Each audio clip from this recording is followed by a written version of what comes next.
Back in 2013, Charli XCX was a young pop singer quickly rising in the industry. After the internationally successful hit I Love It, a huge feature on the song Fancy by Iggy Azalea, and a solo top 10 single Boom Clap for the movie The Fault in Our Stars, at only 21 years old, Charli XCX had all the success that any young artist could possibly dream of. But the problem was, that isn't what she wanted. After her second album, she all but disappeared from the limelight for 5 years, and she wouldn't release another studio album until 2019. Today, she's one of the most loved pop singers in the world again, for a second time. Right now, though, her fame is entirely different. The same artist whose first album was described as an ignominious commercial flop is now called an iconic figure in the arts, having helped expand the landscape of popular music over the last decade by seamlessly traversing the underground and the mainstream with her artistic output. So how did Charli XCX completely reinvent herself and become so respected and loved that she has presidential candidates hopping on her trends when only a few short years ago, many critics seemed convinced that she would never be in the limelight again? And does that long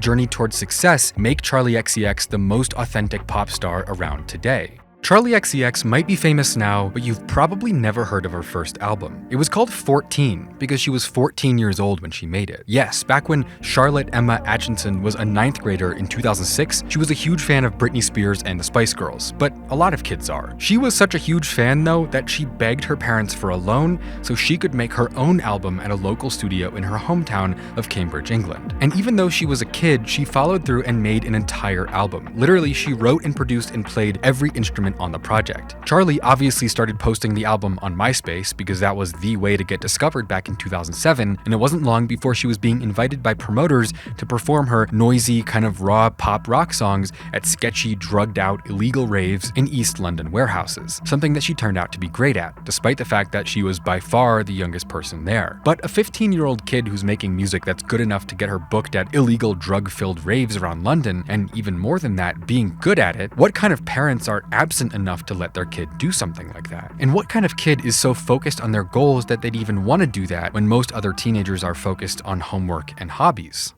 It turns out Charli XCX's parents weren't absent at all. They actually went to a lot of the raves with her, because Charli's parents were incredibly supportive of her ambitions. They had given her the money to get started recording her music when she was a kid in the first place. They weren't the type of parents to tell her what she could or couldn't do. After all, they were pretty unusual people themselves. Her father, John, who was from England, was no stranger to the entertainment industry. Working for many years as a talent agent, he was able to see Charli's talent and nurture it by letting her explore all of her ideas and opportunities, despite her rather unusual early success playing shows for drugged out 20-somethings in musty warehouses while she was still in high school. Charli's mother had a significant impact on her as well, with a unique life story of her own. She was an Indian born in the African country Uganda, descended from people who had been brought to Africa during the age of British colonialism to build railroads for the empire. In 1972, though, President of Uganda forcibly removed anyone of Asian descent from the country with only 90 days' notice, turning an entire ethnic group into refugees overnight. Charli XCX's mom, Shamira, was one of the many people who left and ended up living in the UK. And Indians from Uganda were a group of people who became known for their entrepreneurial spirit, with Charli's mom being no exception. She worked as a nurse and a flight attendant throughout her life in England, and of course encouraged her daughter Charli to pursue her dreams. With people in her family coming to the UK with only a small bit of cash hidden in toothpaste tubes for fear of the government confiscating their money, succeeding became hugely inspiring for Charli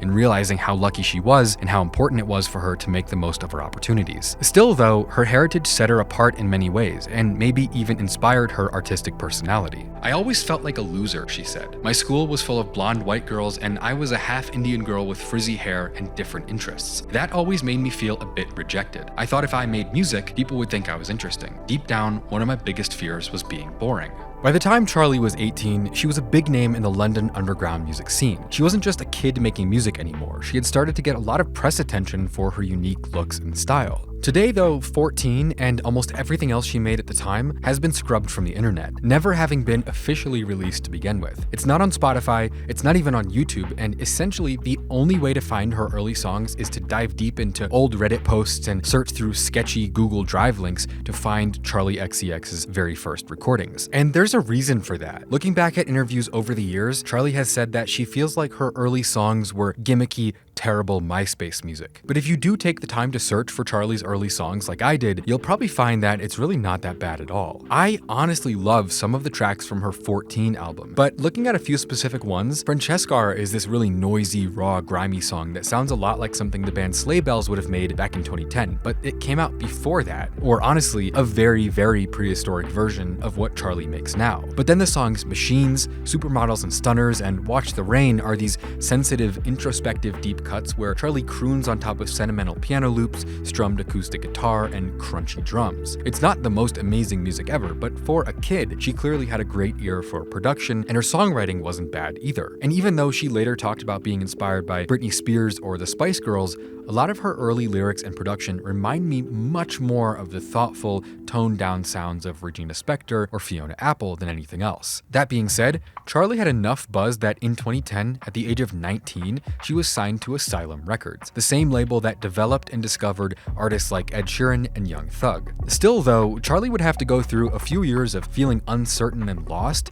before she dropped much of anything at all, let alone music she was actually proud of. It turns out that Charli's contract with Asylum Records wasn't an immediate huge step forward for her career. Not because of anything the label did, but because of creative roadblocks and struggles that stood in her way, to the point where her breakout single almost never happened at all. Later talking about feeling profoundly creatively lost when she first got signed, Charli just didn't like a lot of the music she was making at first. She hadn't settled on a style which you can easily tell by hearing the huge difference in sound between her early songs, some being club bangers, some being piano ballads, and at the same time, she was enrolled at an art school in London, which only further led to a lack of direction and the feeling of being lost.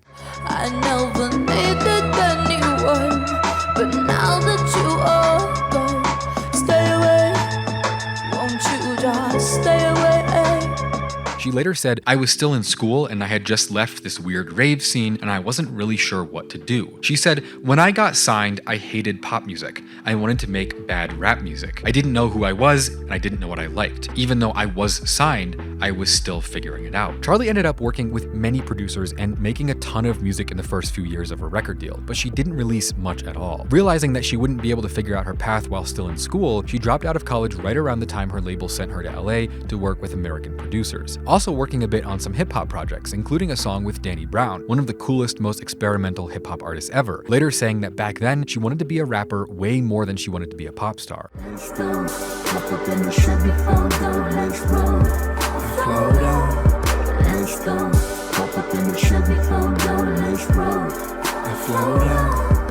But this is when things finally started to come together and she actually got some singles released. Songs like Nuclear Seasons and Stay Away. These early singles and features did sort of well, but didn't make a huge splash. But her next song, her breakout hit, and still the biggest song of her career to this day, ended up happening completely by accident. Shortly after traveling to America to record songs, Charli got a beat pack from a Swedish producer that she had no idea would change her life forever. One of the songs she made from the beat pack was essentially a joke. She was in a hotel room with her boyfriend and she wrote the song in just 20 minutes. She thought it was bad, her boyfriend thought it was bad, and she ended up just saying, "Okay, I'm gonna give up on this and do something else." But her producer ended up passing the demo along to a rising synth-pop duo from Stockholm called Icona Pop, and they turned it into an internationally successful hit that topped the charts in 10 countries, including going 5 times platinum in the US, getting rave reviews, and essentially creating Charli's career in the blink of an eye.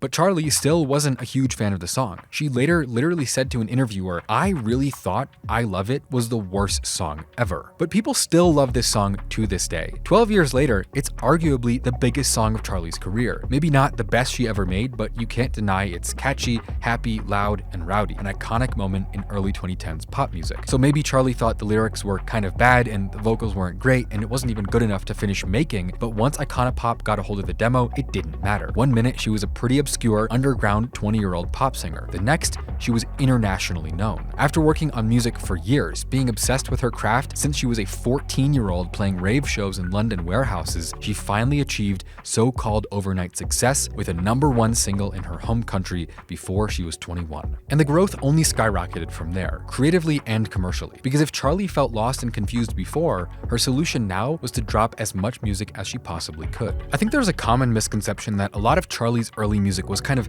normal or bland or just not at all similar to what she makes now. But when you dig a little deeper, it becomes clear that's not the case. It's just that she wasn't succeeding creatively and commercially at the same time. Right when she was featured on Iggy Azalea's Billboard #1 10 times platinum biggest ever rap song by a woman, Fancy, I'm so fancy. You already know I'm in the fast lane. From LA to Tokyo, I'm so fancy. she was also making obscure niche synth-pop mixtapes on the side. And I can't really overstate the contrast between her early hits and her early mixtapes, creatively and success-wise. Her mixtape Heartbreaks and Earthquakes has 300,000 views on YouTube, which is basically nothing compared to Fancy, which has 1.6 billion. So she was doing interesting work and making music she liked and was proud of, but basically no one was listening to it compared to the more shallow, fun, mainstream songs she was working on. Even Boom Clap, her third giant hit in 2 years, her first solo single to ever reach the Billboard Top 10, didn't help her second album top the charts at all. Sound in my heart, the beat goes on and on and on and on and boom, clap. You make me feel good. Come on to me now. Her first album, True Romance, didn't do great either. Reviews were generally good, but a lot of critics wrote that it was very of its time, not too exciting, and mostly just alright. When talking about the fact that it peaked at number 85 on the charts, one reviewer called it an ignominious commercial flop.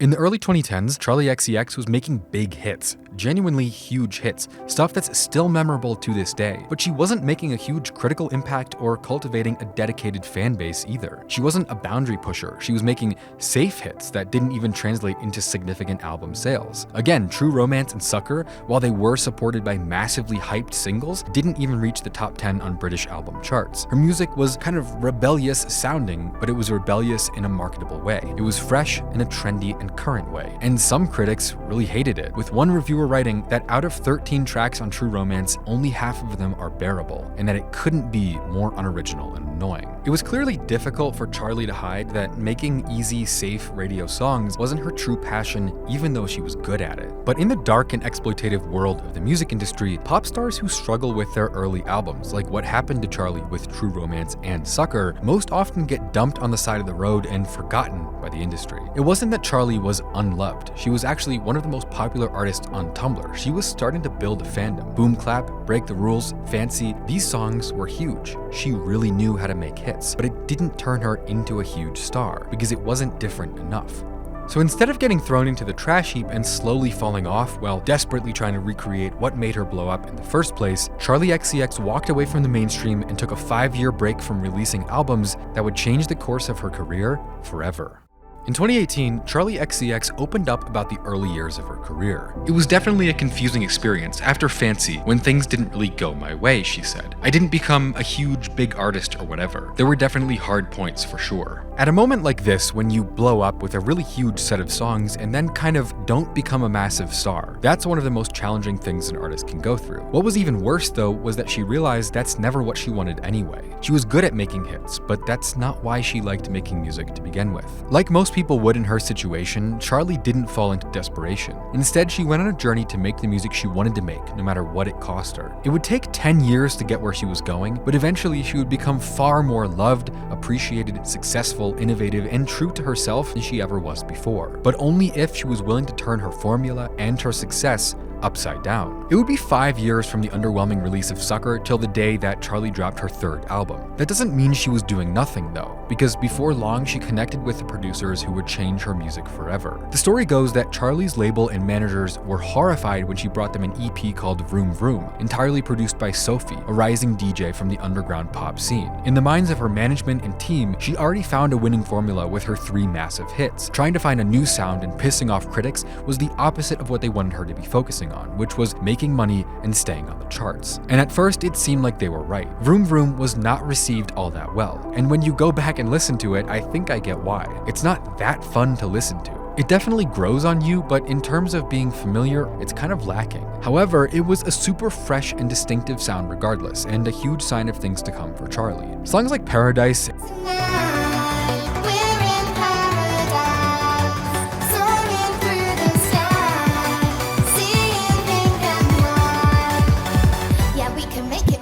and the title track Bubblegum pink Ferrari, yeah, I'm so bossy. Speeding like Alonso just to crush your party.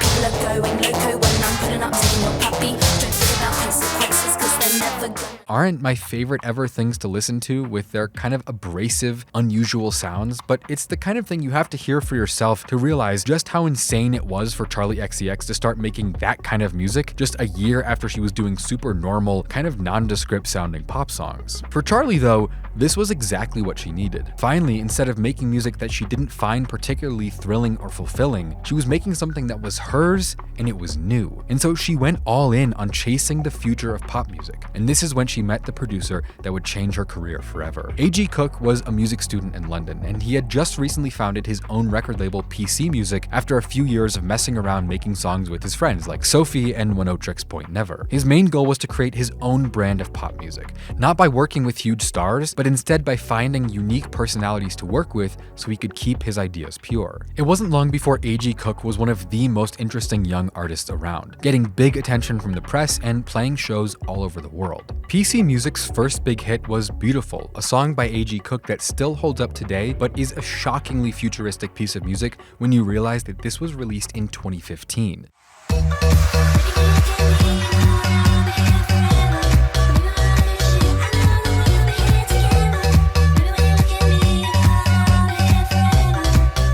The biggest pop songs at that time were Uptown Funk and See You Again by Wiz Khalifa and Charlie Puth. If this still sounds new today, imagine what it felt like back then. When A.G. Cook linked up with Charli through Sophie, a spark ignited that would propel both of them beyond what either of them had ever done before. The first project they worked on together, Number One Angel, was a huge step forward. Vroom Vroom was a kind of strange, small EP without wide appeal, but Number One Angel and its slightly better sequel, Pop 2, were the sound of the future, no questions asked. With songs on Pop 2 like Porsche, Cause I've been fantasizing about a Porsche. Get that dough. I've been needing till I'm sore. Till it grows. Tears and Backseat, Backseat, you're so black. Driving so fast and Charli was doing a lot to continue developing her style and finding herself. While the word hyperpop was first used in the late 80s to describe the band the Cocteau Twins, hyperpop didn't really become a thing until A.G. Cook and Sophie started developing their own sound together in the early 2010s. And Charli XCX making mixtapes with them was one of the first moments where a really big artist got involved with a sound that was at the time pretty much a microgenre. In the words of Vice, Charli XCX is the queen of hyperpop's current form. Her 2017 mixtape Pop 2 featured then underground singers like Dorian Electra and Caroline Polachek. Production from A.G. Cook, Sophie, and Umru, and a titular mission to give pop, sonically, spiritually, and aesthetically, a facelift for the modern age. These hyperpop mixtapes she was making had one goal: to reinvent pop. Pop 2 isn't called Pop 2 because Charli made Pop 1, it's named that because the music is the sequel to pop music itself. It's easy to see where Charli got the passion to make these. At the core of it, she's making pop music, which is what she always wanted to do, but with a fresh new sound. It's a mix of her interest in pop music and her love for experimenting and trying new things. The spirit of pop, but the sound of the future. And a cult fan base started growing around her because of it. At this point, the only thing left for Charli to do was to actually put her money where her mouth was and release her first studio album in 5 years. This time though, it wasn't going to be halfway between the label wanting her to make radio pop hits and her wanting to appease them but not fully committing. Her third album, Charli, was in this way her first. At least it's the first one she really wanted to make. It's the first album she didn't later go on to say that she regretted. And while Charli didn't have major radio success and huge hits like her first 2 albums, it actually charted higher than either of them. I feel so unstable, fucking hate these people. How they making me feel lately. They're making me weird, baby, lately. I feel so unstable, fucking hate these people. Produced almost entirely by A.G. Cook, Charli feels like it's from a different artist than Sucker. Critics called it bold, experimental, and catchy, with it being ranked as one of the top albums of 2019 on Rate Your Music. Variety magazine named it the best album of the year. I just wanna go back to 1999. Take a ride to my old neighborhood. I just wanna go back. Sing hit me, baby, one more time. And while it didn't create a massive commercial wave, with Charli's lead single failing to reach the top 10 on any national charts besides Finland, the album itself charted higher than any of her previous projects. That meant she may not have had a big hit this time, but she did have a fan base that was streaming the album itself over and over. Basically, people loved it. It put Charli right where she wanted to be. She was no longer a slave to the charts. She found success experimenting with her own ideas and making what she wanted to make. Where before she had been a very known artist but wasn't seen as an essential or influential one, now she was a visionary, creating the future of pop music out of thin air. Charli was finally doing what she always wanted to do. She had a cult fan base forming called the Angels, people were considering her an artist on the cutting edge, artistic freedom was really within her grasp. When the COVID pandemic started just a few months after Charli released her self-titled album and established herself as one to watch, she doubled down. She wrote, recorded, and released an entire album in the span of just a few weeks, and a lot of her fans still consider it one of her best to this day. The album How I'm Feeling Now came at just the right moment to make Charli XCX a lot of people's favorite artist. People were stuck inside with stress and fear everywhere. People were looking for entertainment, relatability, and anything to feel less alone. This album addresses those anxieties and fears with beautiful futuristic production. Now we gotta end slow. Draw the car off the road. I gotta give you time to grow. You're not a ghost, you're in my head. I didn't wanna. Being made in a month, it feels raw, but not in a way that detracts from the overall sound. It was a win-win for Charli, with critics calling it tender, unpredictable, and a masterpiece of vulnerability. Not shy, make you slide, slip and slide. I have thighs, juicy just like clementine. Sorry if I make you cry. Party time, hop inside. We're so high, roller coaster ride, Gemini. The Angels loved it, and although it didn't really top the charts, it only further cemented Charli XCX as an essential pop artist, an artist for people who are in the know, someone pushing boundaries and inventing new sounds, an artist's artist, a pop star for people who don't necessarily like pop stars. For Charli herself, though, even in the moment when everyone else was stuck inside, trying to figure out what to do with themselves and looking for distractions, she herself was making music. Charli was working, the same way she had been since she was 18 years old. Even with a 5-year break between studio albums, she hadn't gone a year without putting out some kind of project since she became an adult. Even before this time, she had been open about being a total workaholic and the ways it affected her life. In 2018, she said this to an interviewer. In trying to get a sense of her personal life in LA, it becomes clear she doesn't really have one. At least not a life that can be defined apart from work. She says, "My two best friends I went to school with, they work for me. We live together. I like to keep businesses very friend and family oriented. I'm spinning plates all the time. I always said I'm a workaholic, but I never actually knew what it meant until I was Googling it the other day." She then recites the symptoms the search turned up. You don't sleep well. You swing between thinking of yourself as the best in your field or the absolute worst, completely inadequate, a total piece of shit, that you turn every aspect of your life, people, and places and fun into work. And that's me. Every single thing is work for me. Every friend I have is a collaborator in some way. And then the interview took a darker turn. She sits back and turns her head. It's the first and only time since she sat down that she seemed anything but sure of herself. She says, "Sorry, I feel like I'm gonna cry if we go into it. But yeah, maybe I need to not be doing that all the time. I don't know. I feel like I don't have anyone I can talk to about not music stuff. Everything is music." The interviewer wrote, "I suggest cautiously that it might be healthy if she cultivated some relationships with people outside the industry."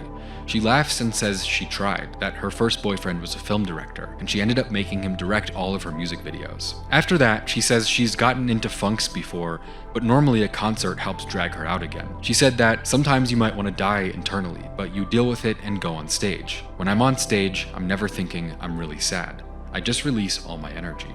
It's ultimately a difficult position to be in. Being known for having a fun image, a party girl image, having a persona centered around being cool and famous and fashionable, but only being able to cultivate that image with hard work that takes you away from what's actually around you on a daily basis. It's a sacrifice that many people might ultimately wish they never made. Later on, Charli opened up about the time that her workaholic behavior left a serious mark on her personal life. When she was first signed, she traveled so much for recording, concerts, and public appearances that when her father got got cancer, she couldn't come home to see him for a full 2 years. She didn't reunite with her family until after he had gone through the entire ordeal and recovered, because she was just too busy to go home. But ultimately, Charli's workaholic tendencies weren't going to bring her down or destroy her. Instead, the years she spent searching relentlessly to find new sounds and create new hits were about to culminate in the biggest and most different albums of her entire career so far.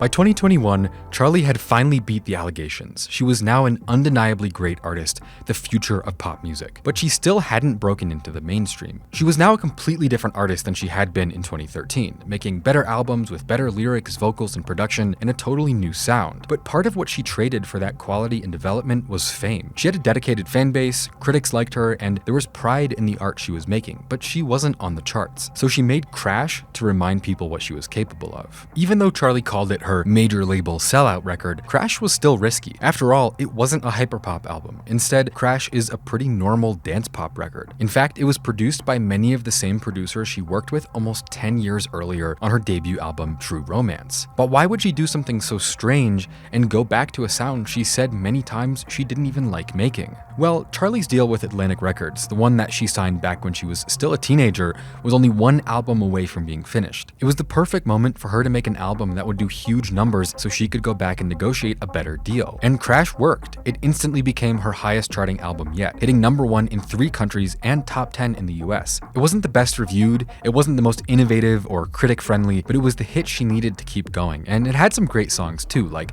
Beg For You and Good Ones.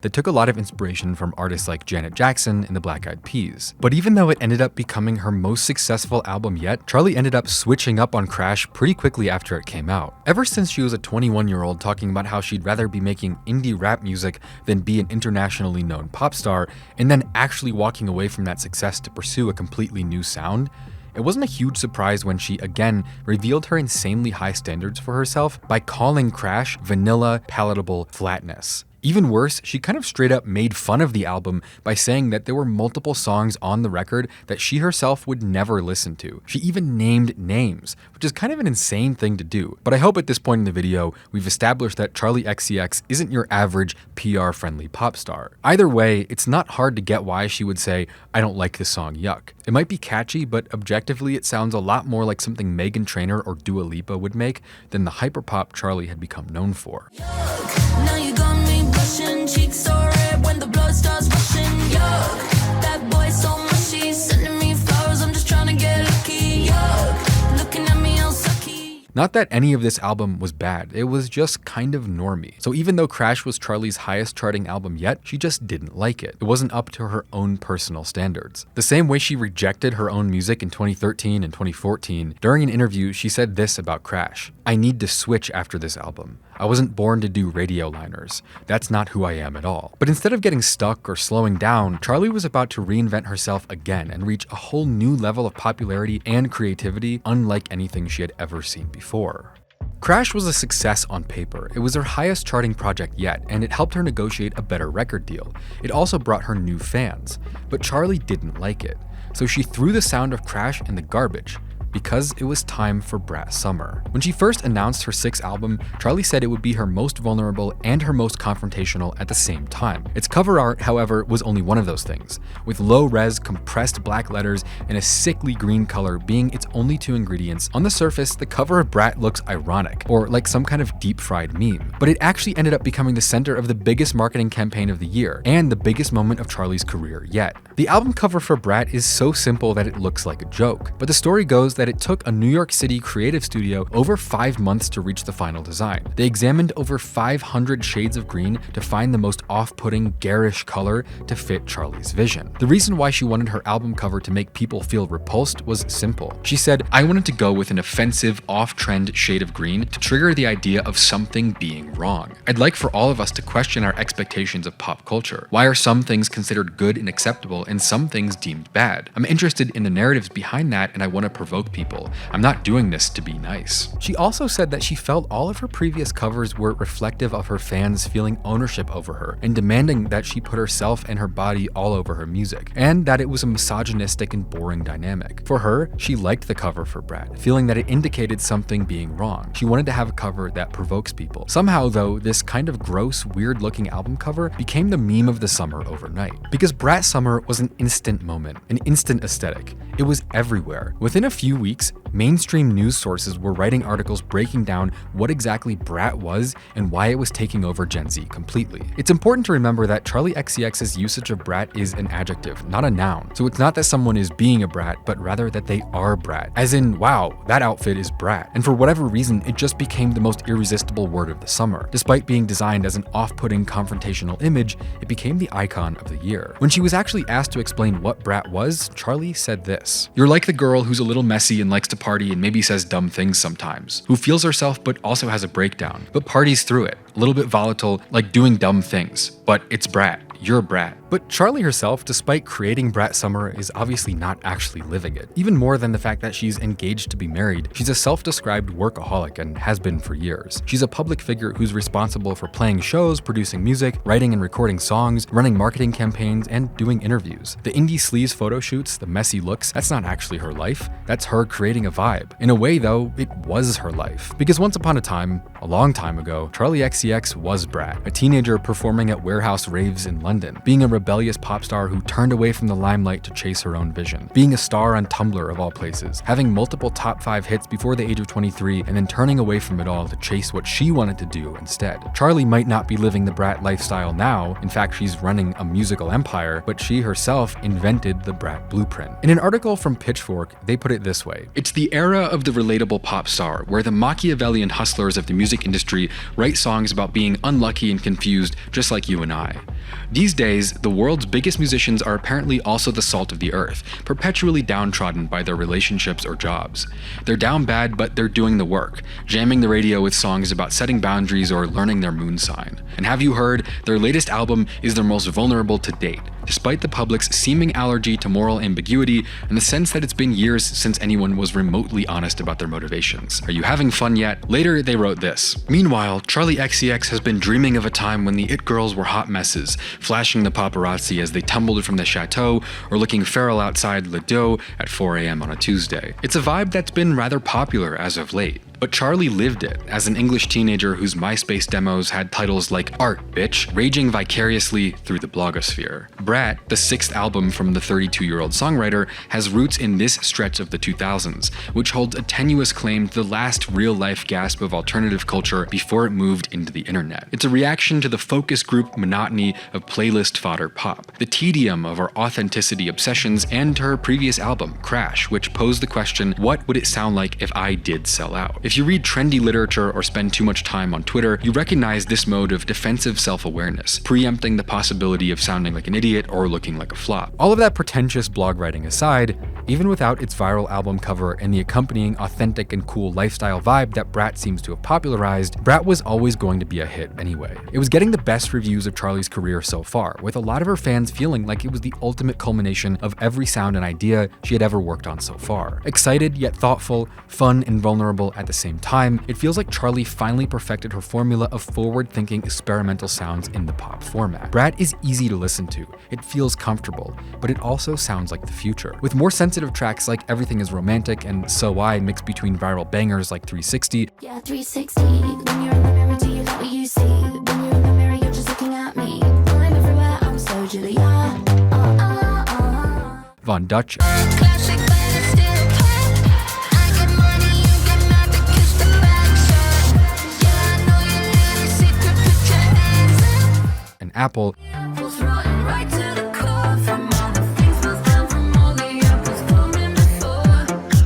I split the apple down symmetrical lines. So what a find us. Becoming massively popular on social media, it really does feel like an authentic album. When talking about the contents of BRAT, one journalist wrote this: "In 2024, a lot of pop lyricism descends into the mundane. Even Taylor Swift's latest album dwelled heavily on the details of Maddie Healy's Munchies. We're in an era where the hyper-specific thrives, and everyone's competing to be the most down bad. But BRAT signals an abrupt end to pop's current tendency for woe is me introspection. It's very much like the text I would send to friends," Charli said. "I wasn't worried about rhyme or the traditional things. It's really just about capturing a feeling of chaos and saying the most blunt thing that's at the top of my brain. It's why the album is riddled with candid observations and commentary on pop culture, from odes to succubus internet it girls to tales of pop star rivalries and complaints about a pop culture landscape that forces artists to be likable." Sounding super poppy and current while also leaning on the Y2K sound, the refinement of BRAT paid off. It became by far the best-selling album of her career, peaking at number 3 on the American charts. In a way, BRAT became Charli XCX's first real hit album. But even more than that, the popularity of the BRAT trend got to a point where the marketing campaign for this album was bigger than the music itself. When Joe Biden dropped out of the 2024 US presidential election and got replaced with Kamala Harris, the first big meme of her campaign was when her team started using the BRAT color scheme and font in their social media branding. Before long, Charli tweeted,